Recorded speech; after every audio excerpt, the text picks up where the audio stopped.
تین انسان تین چیزوں سے محروم رہیں گے: غصے والا صحیح فیصلے سے، جھوٹا عزت سے، اور جلد باز کامیابی سے۔ المیہ یہ ہے کہ لفظ کمینہ اور بغیرت گالی کے بجائے اب تعریف میں شمار ہوتے ہیں۔ یہ دنیا بھی کتنی عجیب ہے، ایماندار کو بے وقوف، بے ایمان کو عقل مند اور بے حیا کو خوبصورت کہتی ہے۔ یہ زندگی دو دن کی ہے، ایک دن تمہارے حق میں اور دوسرے دن تمہارے مخالف۔ جس دن تمہارے حق میں ہو اس دن غرور مت کرنا، اور جس دن تمہارے مخالف ہو اس دن صبر کرنا۔ جو شخص آپ کی قدر نہیں کرتا اس سے چپ چاپ دور ہو جانا ہی بہتر ہے۔ اکثر اچھے لیکچر دینے والا بندہ اپنی زندگی میں دنیا کے سارے گندے کام کر چکا ہوتا ہے۔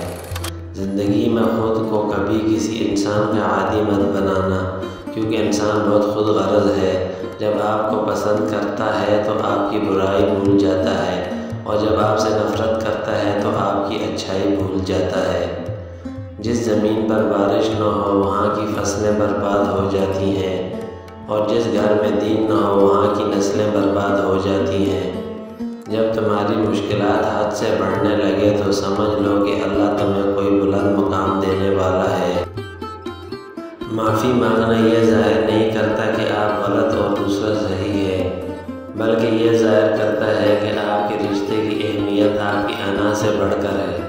زندگی کی اصل خوبصورتی یہ نہیں کہ تم کتنے خوش ہو، بلکہ زندگی کی اصل خوبصورتی تو یہ ہے کہ دوسرے تم سے کتنا خوش ہیں۔ دوست کے ساتھ اس نمک کی طرح رہو جو کھانے میں دکھائی نہیں دیتا، لیکن اگر نہ ہو تو اس کی کمی بہت محسوس ہوتی ہے۔ دوست کی غلطی ریت پر لکھو تاکہ پانی اسے مٹا دے، اور دوست کے احساس پتھر پر لکھو تاکہ کوئی اسے مٹا نہ سکے۔ زندگی میں چاہے کتنی بھی خوشیاں ہوں ہمارے پاس، لیکن ہم تب تک خوش نہیں ہو سکتے جب تک ہمارے ساتھ وہ نہیں جس کے ساتھ ہم خوش ہونا چاہتے ہیں۔